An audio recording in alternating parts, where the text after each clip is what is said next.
Alright, first drill we're going to start with is the deconstructed kinetic chain.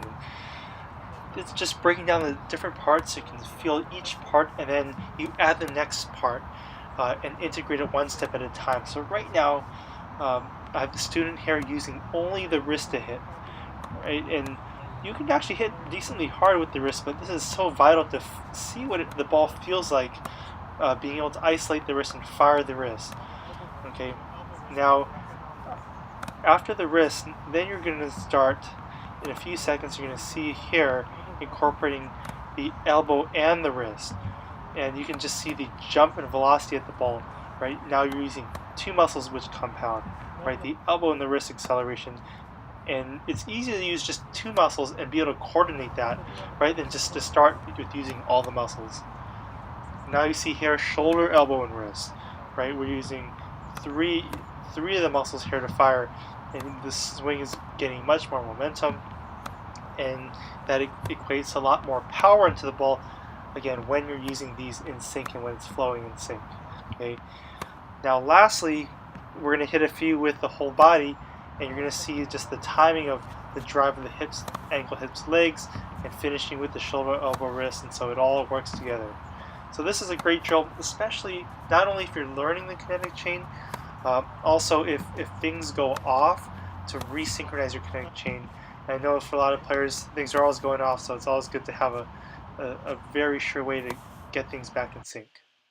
Alright, so I want to talk about, we're going to do some things to teach you how to implement a proper kinetic chain into all your swings. But I want to talk about some of the different variables because it's a little tricky and it doesn't look quite the same for everyone. Okay, a lot of the kinetic chain is based on strength. So you might be able to have perfect Roger Federer form, but if you don't have the muscles to execute and wield the racket as such, your technique is going to look a lot different, especially with a live ball. For instance, like a lot of people don't have shoulder strength, and so no matter how much you tell them to keep the shoulder up on the volley, push the shoulder through the volley here, a lot of people bring their racket down like this because they don't have the shoulder strength to keep it up. So obviously, you can't just know technique. You have to work on the muscles and work on the coordination with technique, and develop the hand-eye, foot-eye coordination with the ball. So we're going to roll out into some drills, show you how to get that whip-like motion, get that kinetic chain, gain a deeper mastery of transference power into the ball.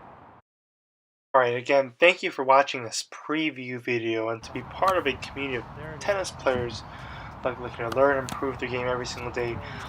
I suggest you hit that subscribe button. It takes 2 seconds to do it.